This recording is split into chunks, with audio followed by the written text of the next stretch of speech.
Bienvenido, Emerson. Mil gracias por aceptar esta invitación. Me enamoré de ti en un live que vi con Wellington y me dio mucha curiosidad el tema, incluso el título que tienes en tu Instagram que dice 360 Think, porque ¿cómo seríamos si podemos lograr un pensamiento de 360, en especial en esta época que es tan fundamental el poder tener diferentes capacidades, el poder dominar todo lo que es liderazgo y todo ese mundo que tú dices ahí y que quiero como que traerlo aquí y no solamente exponerlo a mi audiencia, sino también aprovecharme yo porque la verdad es que me dio mucha curiosidad. Así que bienvenido y háblanos un poquito de ti. Bueno, muchísimas gracias, Luis Meire, a ti por la invitación y gracias también por eso que mencionas. Sí, con Willington también nos topamos en un momento muy interesante de la vida y bueno, decidimos encontrarnos en ese live y qué bueno que estemos también replicando otros espacios. Siempre abierto a la conversación, siempre abierto a las invitaciones, siempre abierto también a compartir el conocimiento y aprender, por supuesto, de todo lo que nos traen los diferentes momentos y las diferentes personas en nuestra vida.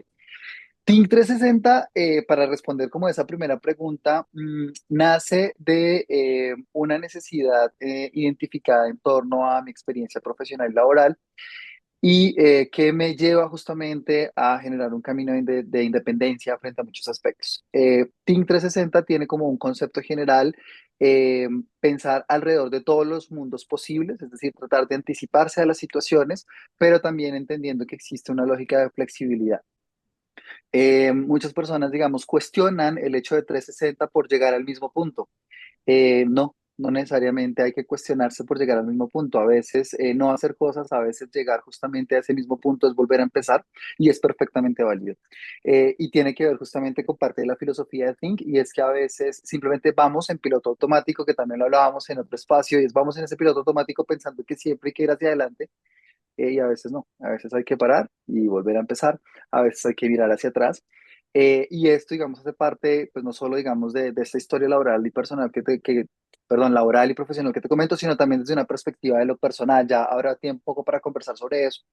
Pero bueno, ese es como el origen de Think 360 que ha venido convirtiéndose justamente en los últimos años ya en una comunidad en la que trabajamos sobre diferentes temas, facilitación, liderazgo, pero no desde esta perspectiva solo del liderazgo motivacional, sino desde el liderazgo con acción, desde el liderazgo situacional, ¿no? Entender que podemos cambiar de roles y podemos asumir diferentes perspectivas en función de los retos y de las cosas que se nos van presentando y por supuesto todo lo relacionado con gestión de proyectos. Y es que una idea puede ser muy interesante, pero una idea que no es ejecutada es solo es eso, es una idea. Y entonces necesitamos, claro, pensar, necesitamos, por supuesto, estructurarnos. Y cuando hablo por pensar, no es una conversación un poco displicente, que las personas no pensemos. No, al contrario, hay que pensar, digamos, desde esa perspectiva de la acción. Y es como, ¿para qué estoy pensando esto? ¿Sobre qué quiero hacer, digamos, este pensamiento? Y, por supuesto, ¿a dónde lo quiero llevar, no? Que es lo que hacemos en Think y es que volvemos justamente las ideas y esas inspiraciones en cosas concretas. Entonces, por eso ahí vemos como muchos casos, vemos personas que han estado dentro de la comunidad y que terminan desarrollando su empresa, o vemos personas que terminan llevando su idea de querer comunicar en el mundo de lo científico, que puede ser, ¿no? Muy ortodoxo, muy cuadrado en muchos Ujú. aspectos, comunicar desde el marketing, por ejemplo, ¿no? O personas que dicen como, oiga, este tema de la inteligencia artificial y de los datos es una cosa súper interesante, pero no sé cómo aplicarlo a la sostenibilidad, no sé qué significa eso en los territorios. Entonces, bueno, un poco lo que hacemos allí es reflexionar sobre todas estas cosas, pensar con propósito y desde allí pues armar planes y acciones, ¿no? Eso es un poco como lo que es Think. Yo sé que es un mundo de cosas, pero al final tiene la palabrita Hope, ¿no? Que tiene que ver con la innovación, con un espacio en el que convocamos diferentes estructuras de pensamiento, diferentes maneras, y también en la que creamos redes sobre pues estos temas. Eso es Think. Pero a mí me parece que son muchos temas, pero al final del día es como que un conglomerado que hacen una sola cosa, porque en muchas ocasiones uno cree como que, y bueno, hay algo que te quiero mencionar, una frase que a mí me encanta, y es que dice, quien no conoce su historia está destinado a repetirlo. Estoy completamente de acuerdo en que a veces para poder impulsar, incluso yo tengo un programa, y en el capítulo uno, básicamente es irnos al futuro sobre qué es eso grandísimo que queremos conseguir, cómo es esa persona que consiguió eso, y luego irnos al pasado para sanar, para saber qué fue lo que me trajo del pasado hasta aquí. Y principalmente para agradecer, porque algo que, bueno, se lo debo en gran parte a Wellington, es cuando tú comienzas a ver esas personas ya sea una pareja, sea un hijo, sea un primo, sea un amigo, que tanto te irrita una situación y tú comienzas, en vez de criticar esa situación, decir, ¿por qué esta situación me molesta tanto? O sea, ¿qué realmente refleja este espejo, que es esta persona, de lo que está en mí? Y creo que para eso es fundamental volver atrás. Y si es en un pensamiento 360, volviendo otra vez al origen, pues qué bonito, porque me imagino que todo ese recorrido que se va a hacer en 360 grados es bastante lo que va a traer. Y la persona que va a salir de ese nuevo origen no es la misma que estuvo en ese origen antes de ese recorrido. Me encanta, Dios mío, me gusta todavía más todo lo que escucho.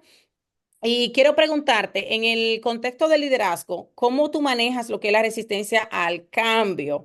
Porque habla de 360, pero también en este momento, y principalmente tú que hablas de la inteligencia artificial, que para mí no hay nada más sostenible que la inteligencia artificial si se usa con cierta prudencia, porque también esta semana casualmente estaba yo pensando que si uno se lleva de ChatGPT, que es maravilloso, que a mí ese hombre me encanta, yo lo tengo con voz de hombre, a mí Ok. me fascina, pero hay un tema, y es que si tú te llevas, tú ni lees. O sea, tú terminas en un segundo con tanto contenido que te quita la habilidad de pensar.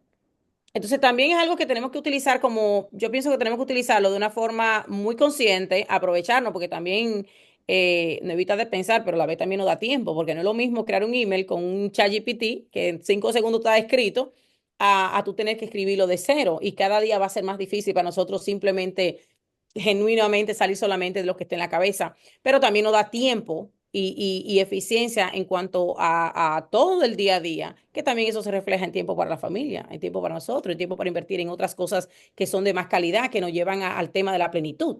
¿Entiendes? Entonces, ¿cómo tú, en el contexto de liderazgo transformacional, cómo tú manejas la resistencia al cambio dentro de lo que son los equipos técnicos y cuando introduces nuevas ideas disruptivas, que también vi que ese era uno de los temas que tú trabajabas en tus redes? Bueno, ahí hay varias cosas. Vamos a tener que hacer una serie, pero bueno, va a tratar como de ir muy rápido por algunos de esos elementos. Lo primero es que quiero reflejarme en esa frase que tú mencionas y también compartirte una, y es que efectivamente quien no conoce su historia está condenado a repetirla. Estoy totalmente de acuerdo con eso. Pero quien no conoce esa historia y aún así la repite, va a volver a tropezarse con las mismas piedras, que sería como ese complemento un poco alrededor de lo que estás mencionando y sumando justamente en esa perspectiva. Y es que el reconocer que nos equivocamos es tan importante como reconocer que lo hicimos bien. Y ahí creo que tiene que ver con un escenario no solamente del empoderamiento personal, sino del empoderamiento en la perspectiva de la inteligencia colectiva. Y lo voy hilando con lo que mencionas de cómo trabajar la resistencia, cómo gestionar equipos que pueden estar en contextos difíciles o en contextos de incertidumbre. Y es que en estas conversaciones con los equipos necesitamos reconocer lo que estamos haciendo bien, que es lo que naturalmente se hace en muchos espacios, en otros no, en otros muchas veces se Que reconoce nos todo el tiempo lo que enfocamos está mucho en mal. lo que hay que Es arreglar. Exactamente, en algunos contextos pasa eso, pero lo que quiero mencionar con eso es que es un tema cultural y que la cultura se puede cambiar y se puede cambiar a través de prácticas comunicativas y ahí conecta, digamos, el tema de Think, porque hay culturas en las que todo el tiempo es un lenguaje hiper negativo. Entonces, no, estás aquí mal, hiciste esto mal, entonces esto configuró lo otro, y entonces por eso la línea de producción está mal y todo está mal. Y hay otras en las que es el extremo y es hiperpositivista, es todo está bien, vamos Todo está arriba. mal y nada que ver. Es como yo vi la película hace poquito, hace como 2 días, de Blackberry, y Ajá, el Google, no recuerdo el nombre, pero el muchacho es como que si hubiese sido por eso, hubiesen ido de cabeza y ni se enteran. Al final fue que exacto. mejor quedó, porque al final, cuando hacen el resumen de la película, él vendió las acciones justo cuando estaban más altas y que fue un tiempo, un pequeñito tiempo de cuando se desplomó absolutamente todo. Entonces al final quedó el tipo billonario y todos los otros Ajá. quedaron pues, pero Cacho. sí, esa película, si no la has visto, te recomiendo verla porque tiene como los dos extremos. Tiene un nuevo CEO que llega, que es una persona que conocieron por pura casualidad, que el señor es un crack, viene de Harvard, es un crack de eficiencia, de ejecución, de acción, de improvisar en el segundo. O sea, el señor es 1A. Pero por otro lado está el otro, que es todo positivismo. Entonces creo que hay que unificar esos dos cuerpos y sacar un cuerpo Exactamente. coherente. Exactamente. Justo a eso llegaba la reflexión y es liderar en un tiempo de incertidumbre o liderar en un tiempo que es difícil o con un equipo que tiene algún tipo de resistencia pasa para mí fundamentalmente en tres momentos. El primero tiene que ver con un reconocimiento de la situación ¿sí? Es lo primero que tenemos que tener allí presentes. ¿Por qué estamos conversando? Lo segundo es cómo nos sentimos frente a eso, ¿no? Me siento frustrado, me siento cómodo, me siento intranquilo. Hay que reconocer, hay todo un abanico de posibilidades, digamos, para reconocer desde las emociones cómo nos sentimos. ¿Y por qué las emociones son importantes? Porque estamos hablando con personas, no con máquinas. Sí, eso es una cosa importante. Y lo tercero es, ¿qué hacemos para cambiar esa situación? ¿Con qué me puedo comprometer yo para cambiar esa situación? Y creo que la resistencia se gestiona desde el compromiso individual, pero el compromiso individual no puede ponerse sobre la mesa si yo no logro primero materializar y verbalizar cómo me siento. O sea, yo no te puedo decir a ti, Bismeiri, bueno, ¿con qué te comprometes para nuestro próximo podcast? No, primero te pregunto, ¿cómo te sentiste hoy? ¿Te gustó? ¿No te gustó? ¿Te sentiste bien? ¿Pudiste avanzar? Sí, Emerson, me gustó. Maravilloso, programemos el siguiente. No, yo realmente siento que esto fue un desastre. Entonces, ¿qué compromiso voy a tener de ti en ese ¿Cómo momento? Ninguno. mejorar? Ninguno, exactamente. Entonces la siguiente pregunta es, oh, tienes, bueno, puedes tener razón, ven, ¿cómo lo mejoramos? ¿Te interesaría verlo después? Entonces, ¿ves? Es un momento, digamos, en el que después de reconocer esa emoción, puedo efectivamente entablar una comunicación honesta, transparente, clara con el otro, con la otra, y desde allí empezar a generar, digamos, esas transformaciones dentro de los equipos. Eso es liderazgo situacional. El liderazgo situacional implica reconocer en el momento en el que estamos y desde allí, pues generar procesos de transformación.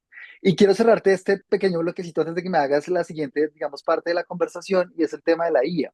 Yo siempre que hablo de IA, sobre todo cuando estoy, digamos, en mis clases con mis estudiantes y demás, les digo, bueno, la IA no es nueva.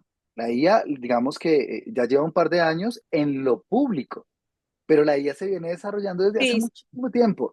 Nosotros conocemos la punta del iceberg, ¿cierto? De lo que es toda la IA. Pero la pregunta para todos ustedes y para las personas que nos están viendo también, que nos están escuchando, es como demonización u oportunidad. ¿Cómo lo ves?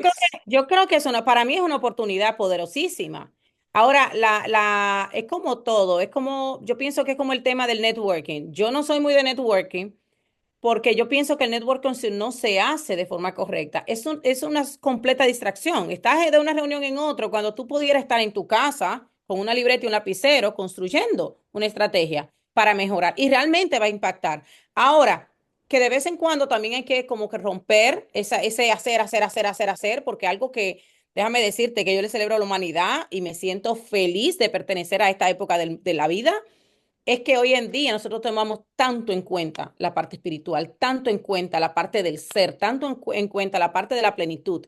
Y mundialmente es como que se cayó esa máscara de que, ay, porque soy empresario no puedo hablar de esto, ay, porque soy empresario no puedo hacer esto. O sea, nosotros lo tenemos bien fácil.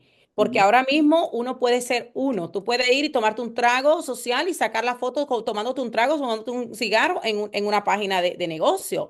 No tienes que hacerlo, pero ahora mismo no se ve como en otra ocasión. No Yo se pensé en una sanciona. foto de que en Ujú. bikini en las redes sociales ni loca, pero yo veo personas que salen maquillándose, que salen en Brasil, salen en bata y se ve súper chulo porque al final del día somos humanos y al final del día son cosas que se hacen. Entonces, creo que también la humanidad, independientemente de la inteligencia artificial o inteligencia artificial, si nosotros lo hacemos con responsabilidad, es maravilloso porque también tenemos una etapa para hacer y romper el mundo hacerlo, o sea, realmente impactante, pero sí hay que hacerlo con cierta responsabilidad y con cierta, o sea, De acuerdo. sabiendo que es una herramienta, no que es una varita mágica para solucionarnos todo y nosotros no pensar. Exactamente. Sí, ahí yo creo que el tema es, yo también estoy a favor, por supuesto, de la utilización de todo lo que tenga que ver con herramientas y efectivamente para mí la IA es una herramienta más. Y la Es IA nos imposible ahora permite mismo vivir sin liberar, ella. exacto, es imposible. Entonces la tienes en los teléfonos, o sea, el teléfono es una extensión de ti, o sea, ya está ahí. Un poco la conversación tiene que ver es con, claro, aumentamos productividad, sí, pero no perdamos la criticidad sobre eso, ¿no? Que también tiene que ver, digamos, con, sobre todo cuando estamos en escenarios más académicos, entonces las personas, algunos sancionan y dicen, pero los estudiantes utilizan ChatGPT para escribir. Sí, nada se creó de cero. De acuerdo, nada se creó de cero. Lo que va a encontrar en ChatGPT es lo mismo que puede ir a buscar en un autor, solo que en el autor es mucho más fiable y demás. Bueno, enséñele cómo usarla, Es enséñele como a trabajarla. la calculadora antes se Exacto, calculaba y a ahora mano, mismo todo el mundo ve normal utilizar una calculadora. Quiero exactamente. hacer una pregunta Claro. y me voy a basar en una frase que dice, casa de herrero, cuchillo de palo. ¿Cómo es para ti llevar todo este pensamiento 360? ¿Cómo es para ti, no en el trabajo que haces con otras empresas, sino implementarlo en tu propia empresa? Porque ayer escuchaba una entrevista de John Maxwell y te puedo decir por experiencia que es así. Una vez escuché algo similar con Tony Robbins y él decía que es curioso porque él cobra muchísimo dinero por hacer un coaching uno a uno. Sin embargo, cuando él está dando un consejo a una persona en la familia, lo mira y le dice, ¿en serio? O sea, es como que en vez de aprovechar la oportunidad, es como que vas a venir a llevar, a traer el trabajo aquí. Y Tony Robbins decía lo mismo. En una ocasión su niña, que quería pertenecer a Broadway, actuar y bailar y no sé cuánto. Y él le dice el comentario, pero ¿por qué tú no te vas a Nueva York? Suelta la universidad. No, no, no, papi. Bueno, entonces él utilizó una estrategia y él llamó un señor que era un crack, incluso lo dice en varios de los programas que tiene. Yo he hecho varios programas con él. Y él dice que él sí, sí, llámalo. Y ahí mismo lo llamó por detrás. Le dice, mira, Flaita te va a llamar, dile que sí, que se vaya. O sea, si tú lo consideras. Y él dice que a los 3 meses ya ella estaba en una pantalla. Y ella dice, yo no moví un hilo. Realmente ella es bueno en lo que hace. Y que cuando la muchacha le pregunta, ¿y en serio, papá? Y él le dice, yo cobro más de $1 millón por coachar a una persona. Claro que estoy seguro. O sea, yo trabajo esto. Yo trabajo con personas de alto perfil. Pero claro, como es su papá, es muy difícil. Entonces, ¿cómo es para ti llevar todo este pensamiento, llevar toda estrategia, todo esto que tú implementas y que te es viable en otras compañías? ¿Cómo es para ti implementarlo, llevarlo a la realidad cuando esas personas a lo mejor ven el detrás de escena, que no siempre el detrás de escena tiene que ser lindo, no porque esté mal, sino porque uno tiene proceso de prueba y error, que el que Claro. está al lado tuyo lo ve. Sí, sí, bueno, estás mencionando un punto de inflexión que es súper importante. Y bueno, traes a la mesa dos grandes referentes de la industria y eso está muy bien. Creo que todos los hemos escuchado y no solamente los hemos escuchado, sino que los seguimos, identificamos también qué pasa con ellos en sus cotidianidades. Y creo que la empresa tiene que ver con eso y ahí empiezo a hilar la respuesta. ¿Cómo aplicamos todo esto al interior, digamos, de lo que es justamente la empresa? Bueno, aquí hay dos cosas. Uno, reconocer la vulnerabilidad es necesario. O sea, poder sentarme en algún momento y decir como, ven, dime, ¿lo estoy haciendo bien? ¿Lo estoy haciendo mal? Yo creo que es de esta manera. Pero cuando reconocemos la vulnerabilidad, nos ponemos justamente en ese sentido de humanidad con el otro y damos el espacio, digamos, de conversación. Yo tengo estas conversaciones con mi pareja, tengo estas conversaciones con mi familia y también les digo como, ven, si yo estoy mal, dímelo. O sea, no pasa nada, ¿sí? También tener conversaciones en torno a cómo lo haríamos mejor, ¿sí? O también incluso las conversaciones, porque somos humanos y a todos nos pasa como, perdón, me excedí, no debería haber dicho esto. Sí, creo que eso es importante. Creo que tener esa capacidad de verse, pues es muy importante. Por supuesto, como todos, también pasé por situaciones muy difíciles y en esos ejercicios de las situaciones difíciles, la última que fue justamente la que me impulsa, digamos, a decir como me voy a dedicar el resto del tiempo que pueda a esto, que esto es justamente la empresa, pasó por una situación muy difícil en la que efectivamente encontraba una resistencia permanente dentro de la conversación, una resistencia a querer hacer. Y la frase de esta persona en ese momento fue, bueno, tú tienes que pensar si nosotros aquí, haciendo referencia a esa empresa en la que trabajaba, te ofrecemos lo que realmente tú quieres. Y más o menos me invitó a renunciar. O sea, esa fue la conversación. Y eso es aplicarlo dentro de uno y es como, ok, si yo le digo a la gente, toma el impulso, salta, porque tú no lo vas a hacer. Bueno, yo salté. Con todo lo que No, eso y implica. a veces desafortunadamente Dios nos manda mil señales, y te lo digo por experiencia. Sí, A veces tú tienes mil señales y tú no haces caso hasta que entonces, o la vida o Dios, como le quieras llamar, porque no necesitas creer en Dios, sí, sí. te manda un empujón que tú tienes que caer donde tienes que caer y donde realmente tú vas a producir, porque ahora mismo a lo mejor te hubieses quedado ahí y Y Emerson no estaría sería estancada. Emerson hoy y no hubiese impactado Ujú. toda la vida que has impactado hoy, porque como vaya y como venga, estar en otra empresa jamás va a ser algo que tú estés construyendo de cero, que tú digas, esto es lo Exacto. que quiero hacer, así quiero impactar, así quiero cambiar la vida de otras personas. Entonces, de verdad que a veces es necesario esa patadita de la suerte, como hacían anteriormente en la televisión, aunque en la vida no necesariamente es una patadita de la suerte, sino que es un empujón a veces bastante drástico que nos obliga a poner los pies en la tierra y a poder como que despertar y reencarrilarnos hacia lo que realmente nos corresponde. Claro, porque estamos en esas zonas cómodas, ¿no?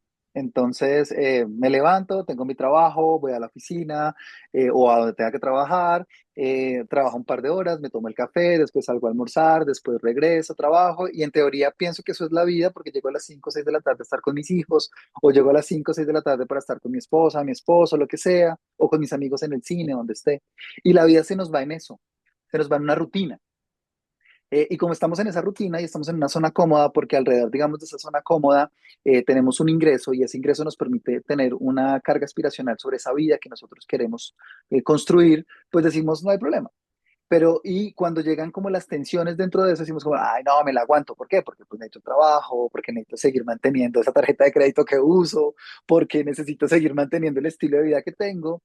Y yo creo que saltar es un acto de valentía, o sea, salir, digamos, de esa zona de comodidad y decir como, bueno, es como cuando te lanzas por primera vez a un cenote o cuando te lanzas por primera vez a un río o a una piscina. Eso es un acto de valentía, o sea, es algo que no vas a volver a hacer en la vida, pero que tienes que hacerlo, porque aprender a nadar se aprende nadando. O Entonces, ¿cómo migrar, como en construir? el caso mío, que cuando uno migra por la razón que sea, ay, Dios mío. Y Exacto, pues, hay personas que migran, Emerson, que nunca en su vida han pisado ese país. O ah, sea, yo de me verdad me tocó. quito el sombrero, porque, pero tú no vives en Colombia. Pues, yo estoy entre Colombia y Alemania, pero pues todo mi proceso de migración se dio hacia Alemania el año pasado Ah, y hay fue lo mismo, personas, no yo sé si, jamás, exacto, no sé si nunca en tu vida había pisado Alemania, Alemania, pero jamás. llegar a un país que tú no, simplemente por la idea de lo que te dijeron, hay Y que mira, aplaudir, porque mira, sin el idioma, sin el sin el idioma, sí, idioma, sin el el idioma, trabajo. y ese idioma que es tan complicadito, ¿eh? Porque Alemania no es como que Sí, sí, tiene unas es estructuras complicadito, complejas. ajá, es complicadito. Déjame hacerte una pregunta que es una palabra que vi y que la verdad amo muchísimo, que me cuesta muchísimo a mí personalmente, y es el tema del Kaizen o Kaizen. Ujú, Como una filosofía, es esa mejora continua que tú mencionas en tus redes sociales y que para mí es fundamental porque es lo que realmente construye. Nosotros podemos tener un golpe de la suerte, nosotros podemos ir y sacarnos la lotería, sí, pero realmente lo que te va a construir y te va a generar un impacto real, grande, es cuando tú tienes ese progreso, porque incluso la gente que se saca la lotería dice que pierde el dinero. Yo no sé por qué me lo he sacado, si me lo saco y lo pierdo, se lo dejo saber. Pero no es lo mismo que cuando una persona se hace a sí misma. Y en una ocasión escuché a Brian Tracy que decía, si a ti te, no, Jim Rohn, si a ti te quitan los millones, tú igual lo vas a volver a hacer. ¿Entiendes? Entonces, ¿qué para ti ese concepto Kaizen? ¿Por qué lo incluye dentro de tu filosofía, dentro de tus redes sociales? Que además es un concepto como que no se habla tanto en el día a ujú, día, pero que es hermoso. sí. Bueno, ¿por qué lo incluyo y de dónde nace? Lo incluyo porque es parte de mi ADN. Y como lo que he querido desarrollar, digamos, en todo este proceso de Think y con los diferentes programas, con Nexus, bueno, etcétera, em, lo que quiero hacer es un proceso de transformación, es tocar en la vida de las personas y eso lo conecto con el propósito. Y hay muchas maneras de tocar en la vida de las personas. Una es la claridad, ¿no? Por ejemplo, que puede ser como, bueno, tienes una preocupación sobre esto, te puedo ayudar por acá, mi experiencia ha sido esta, ¿no? Una claridad frente a algo o claridades como por dónde empezar a tocar puertas, esas son claridades. Pero la otra son las reflexiones, la otra puede ser la empatía, la otra puede ser ese momento, digamos, de conexión con tu historia. Y ahí voy a la segunda parte y es porque lo incluyo. Y tiene que ver con que en algún momento de mi vida tuve una situación muy compleja en términos de salud en la que casi quedo cuadrapléjico. Y esto es una cosa que las personas que trabajan muy de cerca conmigo conocen. Tuve un accidente en el que tuve una ruptura de ligamentos y de tendones en el cuello Dios. y tuve un proceso de recuperación supremamente complejo y los médicos más o menos estaban diciendo como, se está vivo de milagro, la gente se cae en la ducha, se mata, usted acaba de ¿Y tener eso un cómo accidente. pasó? Bueno, en ese momento vivíamos fuera de Bogotá con mi familia. Mi familia tenía un negocio en la frontera con Venezuela y nosotros estábamos viviendo allá.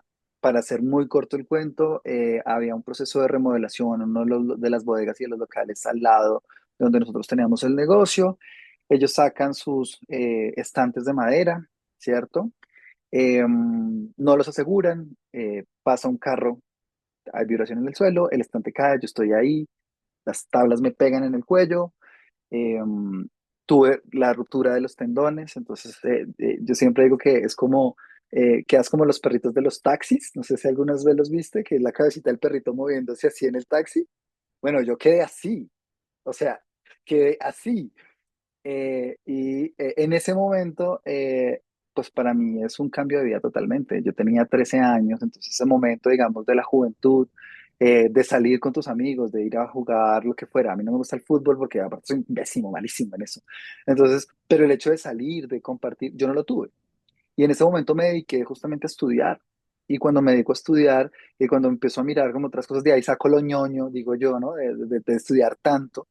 Y sobre eso, pues justamente fue como, bueno, me están dando la oportunidad otra vez de caminar, de volver a vivir, de alguna manera, ¿no? Hay muchos más detalles en la mitad, no voy a entrar en eso ahora, eh, pero pues incluso de ahí saco cosas de humor. Digo, por ejemplo, que de ahí quedé así, así, así, así, así. Y entonces lo juego como un disco rayado y entonces eso se convierte en parte de mí. Y el Kaizen tiene que ver con eso, con, venga, cómo se sobrepone uno a esas situaciones, cómo haces tú ejercicios de una palabra que es hermosa, pero que ha sido muy trillada en el último tiempo, y es la resiliencia, ¿no? Cómo te sobrepones a esas situaciones que la vida te da, y que puede ser la pérdida de un trabajo, la pérdida de un ser querido, la pérdida de tu familia, ¿sí? O simplemente la frustración de no alcanzar un logro, también. ¿Cierto? Claro, no son comparables en esa perspectiva, digamos, entre ellas mismas, pero no sabemos qué tan No, importante y que puede llegar a ser depende, eso para porque una persona a veces exacto, para una persona simplemente perder un trabajo puede ser el final de su vida. O sea, es de su casi vida. que, exacto, es casi que se suicida. Entonces, a Exacto. veces el zapato de una persona molesta más que en otro. Yo tuve una situación complicada también el año pasado y para mí fue como algo que yo tengo 5 niños, mis hijos son sumamente saludables todos. Yo no soy de las mamás que anda de que llevándolo a internar al hospital, ni mucho menos. Ajá. El caso es que mi hijo es deportista y de repente cayó muerto en la escuela sin razón de ser. Y fue espantoso. Cuando llegué al hospital, mi hijo estaba vivo por tubería, o sea, por máquina, Sí, sí. no estaba vivo. Pasaron 24 horas así. Luego me dijeron que, o sea, cayó en un coma inducido, pero no se sabía Ujú. y me lo dijeron los doctores, no se sabe si el niño va a poder hablar, va a poder caminar, va a poder tener una vida. Y además querían operarlo. Uf, Operarlo con una operación preventiva que automáticamente lo convertía en un discapacitado. Y quieren hacer un tratamiento en el cerebro que automáticamente, o sea, ni se sabía, era muy invasivo y no se sabía si era necesario. exacto, ¿cómo iba a Pero salir? fue una Ujú. experiencia para mí horrible. Mi hijo ahora mismo está vivito y coleando, como dicen en Dominicana. Fenomenal. O sea, como si nada le hubiese pasado, incluso lo mismo que le pasó a él, le pasó al hijo de LeBron James. Y es como tú dejar un carro abierto y se le descargó la batería porque usted dejó la luz encendida. No significa que la batería tenga problemas, no significa que el carro tenga problemas, sino que simplemente fue un producto de un exceso.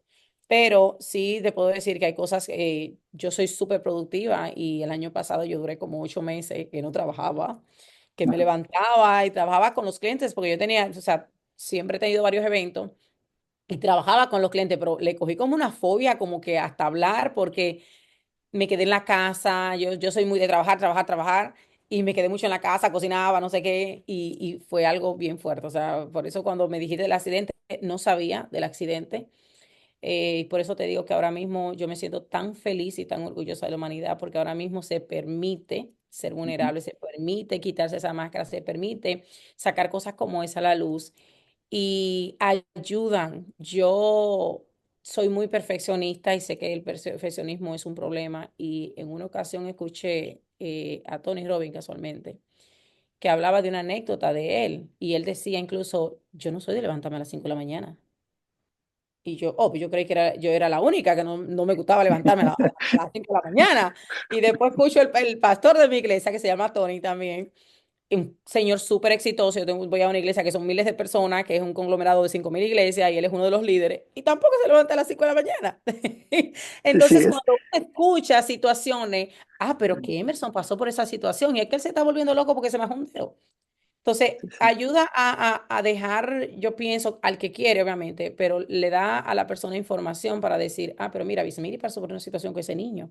Y como quiera, o sea, se pudo levantar, pudo trabajar. Ujú. Yo recuerdo que en el hospital me tocó terminar unos videos y unas cosas que eran de su negocio de él y entregarlo. En medio de mi hijo acotaba y quedé en coma todavía. Entonces, lo mismo para ti. Tú sufriste solo 13 años.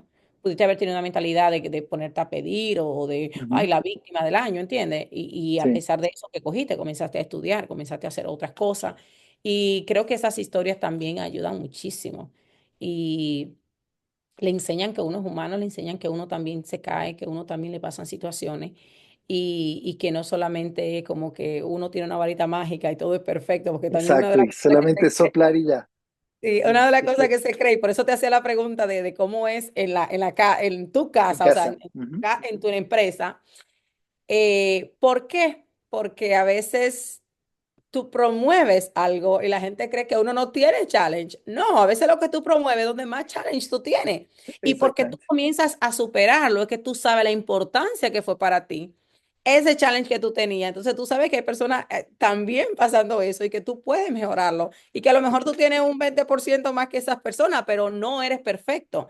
No lo Exacto. tienes superado. Entonces creo que es, o sea, es muy poderoso el tema de poder conectar y de poder humanizar esta conversación.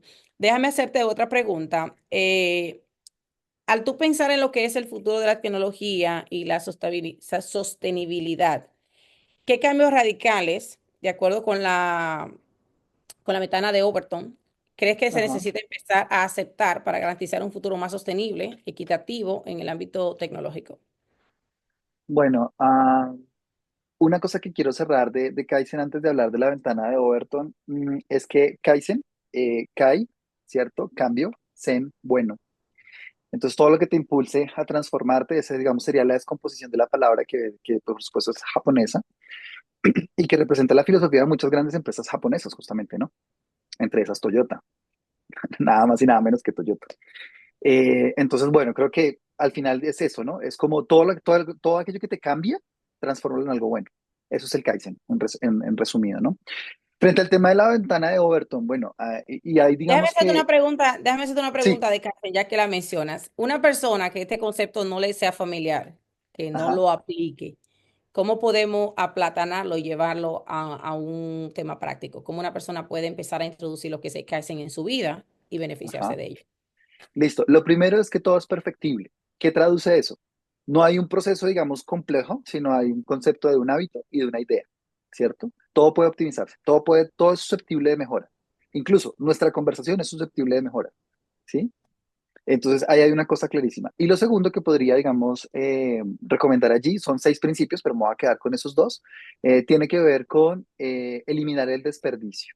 Entonces, saca de tu vida lo que es innecesario, lo que es ineficiente y reemplázalo por algo que sea valorable, algo que tenga valor. ¿Quién define ese valor? Tú. Entonces, por ejemplo, a las personas que pasan mucho tiempo en redes sociales, entonces, bueno, ponte una aplicación, ¿cierto? Que te mida el tiempo en redes sociales. No para que tú te prohíbas, ¿no? Sino para que seas consciente de O cuánto tiempo estás comienza a gastando ahí. ver otro contenido, porque las O redes comienza a sociales son consumir. maravillosas. O sea, Sí, yo un ejercicio que hago muchísimo con las personas es déjame ver tu lupa de Instagram. Y cuando tú le pones la lupita de Instagram, te tiene un montón de cosas en algunas personas. Y le digo, sí, a sí, ese claro. allá para tu vida. Entonces también Instagram, la gente critica mucho las redes sociales. Yo misma no Sí, estoy es de acuerdo verdad. con el uso de las redes sociales en exceso, pero fue por las redes sociales que yo te vi con Wellington. Sí, sí, O sea, por supuesto, claro, claro que sí.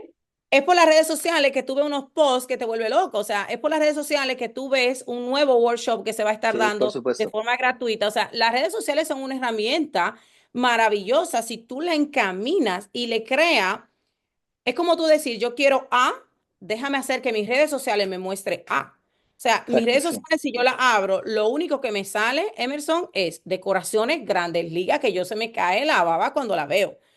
Sí, sí. Entonces, lo otro que me sale es puro negocio, tema de Sí, claro. financiero, tema de mentalidad, de mindset, de ser mejor mamá, de casa, de los hijos, espiritual. Y cuando hay que yo me meto a las redes sociales, lo que hago es nutrirme. Y a lo mejor nutrirme incluso mejor más mucho más que un libro, porque cuando tú lees un libro, que antes teníamos tanto los hábitos de tanto libro, ahora mismo tú puedes ver en un reel o en un carrusel información que te resume el libro completo. O Por sea, el supuesto. mismo Kaizen, tú Sí, puedes ver en un carrusel los 5 o 7 pasos sí. y verlo ahí Ajá. tal cual, lo aprende, lo capta y a lo mejor te motiva a investigarlo también. Entonces, más que dejar las redes sociales, sería también hacia dónde le encamino para que me dé, para que sea un plus. Es que el ejemplo es perfecto para eso, justamente por eso lo pongo sobre la mesa. Las redes sociales pueden ser o algo que te genera mucho desperdicio o algo que te genera un mejoramiento. Depende de cómo lo mires. Entonces, justamente a eso me refiero. Entonces, por ejemplo, si tú estás en una estrategia de marketing, pues ¿de dónde sacas ideas? De las redes sociales. Pero si estás todo el tiempo en redes sociales consumiendo, no sé, contenido de La conspiración, vida de los pues otros. eso, exacto, pero eso es, o por ejemplo, un contenido, digamos, de eso, pues eso es desperdicio, no lo necesitas. Entonces, al final tiene que ver con los principios de Kaizen por eso, y es qué haces con cada cosa y cómo realmente lo aprovechas, ¿no? Como para, digamos, dejar esos dos principios allí. Los que quieran estar, digamos, más en profundidad, son 6 principios, invitarlos a leer, hay muchísima información de eso disponible.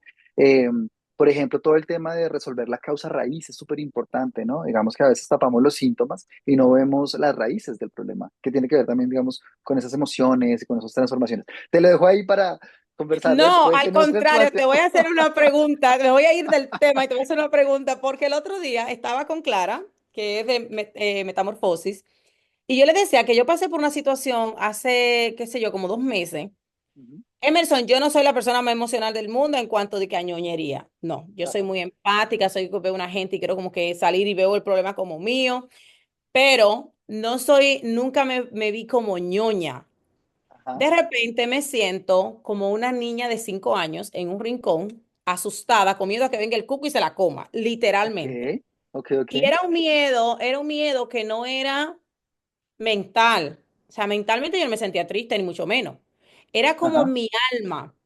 Y yo le comento a Wellington, le digo, Wellington, me dice, ah, no, le digo, no, Wellington, yo no quiero hacer la actividad que me cambie el estado, quiero entenderlo. Y después voy con otra coach y le digo lo mismo, dame una herramienta para yo conectar con esa energía y entender qué es lo que me está trayendo. ujú, Porque yo sé perfectamente poner hasta una música cristiana, hay una música cristiana o de Kenny García que yo le escucho, mi amor, y me cambia el estado, sí, pero sí, como sí, a mí, eso es como que, no sé, y comienzo a brincar y súper contenta, pero no era lo que quería. Quería entenderlo, por lo mismo que decía Morita. La vida es como una materia. Si tú no pasaste ese examen final y el examen final es el 30, el 40 y el 50% de las calificaciones, tú vas a tener que volver a repetir la materia. ujú, Entonces, en este momento de mi vida, yo no quiero repetir materia. Cuando llegue algo como ok, eso, yo quiero entenderlo. Entonces, me encantaría que abundara un poquito de ese tema porque fue algo que pasé hace poquito, que incluso lo comenté en la entrevista con Clara, y todo el mundo te manda a empoderarte, a cambiar, no te manda a irte hacia abajo y decir, ok, déjame abrazar la tristeza, como dice Wellington que le dice tristeza, dime, y le pone un cafecito y adiós. No, en el caso mío yo le pongo un cafecito y le pongo un aperitivo y hasta me pongo a leer un cuento a que me diga exactamente, más que ok. eliminar. Entonces, ¿cómo trabajas tú esa parte? Bueno, te lo pongo en tus mismas palabras, porque me parecen que son súper poderosas. La causa raíz es el origen de un problema y encontrar la causa de raíz implica sanar una herida. En la medida en la que las personas nacemos, nacemos me refiero en diferentes espacios, ¿no? Nacemos en la vida, nacemos en las empresas, nacemos en diferentes lugares, vamos adquiriendo cicatrices. La primera cicatriz que tenemos como seres humanos es efectivamente pues el oblicuo, ¿no? Es la primera. Y ahí vamos adquiriendo un montón de cicatrices a lo largo de la vida en nuestros procesos educativos, en nuestros procesos familiares, en nuestros procesos empresariales, en nuestros procesos también de pareja. Y esto daría de nuevo para un escenario súper largo, pero voy a colocarte un ejemplo allí muy claro. Y es que si solo tratas los síntomas, el problema va a volver. En cambio, si tocas la raíz de ese problema, pues transformas el sistema. En Eso ocasiones más fuerte exacto. llega. Entonces, en términos, digamos, de lo práctico, ¿qué significa sanar una herida o ir a la causa raíz, digamos, dentro de un ejemplo de la vida cotidiana? Pues, por ejemplo, un síntoma es me siento cansado todo el tiempo. La causa superficial es no estás durmiendo poco. Adelante, todo tuyo. Una muestra de que situaciones pasan. Esta entrevista desafortunadamente se perdió la segunda parte. No sé cómo sucedió, pero agradezco muchísimo a Emerson por la participación y me toca invitarle de nuevo y darle formar cierre a esta entrevista, pero creo que la parte que tenemos es muy valiosa como para simplemente no secarla. Así es que, bueno, doy formalmente cierre a esta entrevista y deseando que se dé la oportunidad nuevamente con Emerson.